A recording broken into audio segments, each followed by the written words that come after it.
I'm Nathan Scott, and this is Breakdown, a series on game design. When engineers or industrial designers are trying to solve problems, a lot of the time nature has already solved similar problems for them. For example, the Votu Hotel in Brazil is in one of the most humid, hottest, and rainiest regions in the country. Their rooms needed good insulation, so they actually modeled the structure after prairie dog burrows to create a consistent airflow. Or in World War I, ships needed to avoid being hit by torpedoes, so they modeled their ships after zebra camouflage to make it hard to tell exactly where they were and how fast they were going.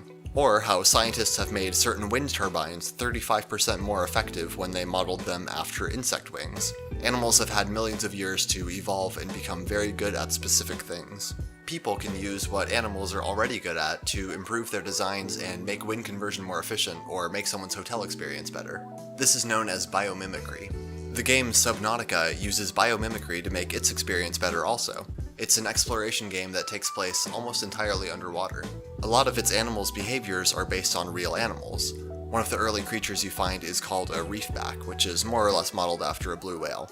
Blue whales and reefbacks both make calls to communicate with each other, and you can hear them from far away. That builds anticipation because you know some kind of large creature is nearby, but you usually can't see them. Not to mention you don't know whether they're friendly. Blue whales also often travel in pairs, which reefbacks do too. It's pretty common to find several of them in one area, and blue whales stay pretty close to the surface because they have to come up for air periodically.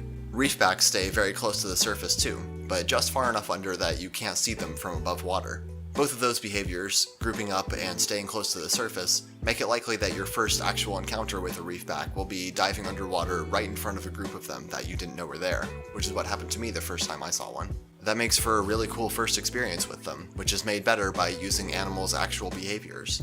Subnautica is equal parts admiring animals and being terrified of other ones. By far, the most commonly feared water animal is sharks.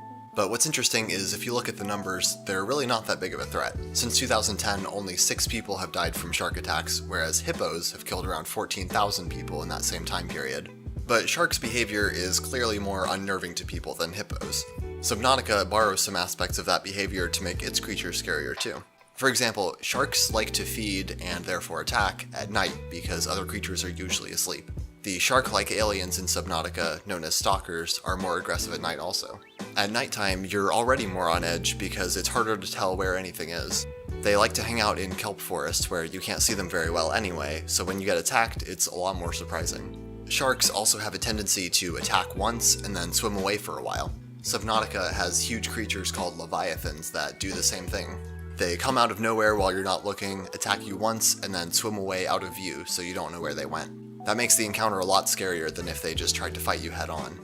Subnautica takes enough behavior patterns from real animals to make it interesting, while still making their animals unique. Biomimicry can be used to improve engineering as well as experiences.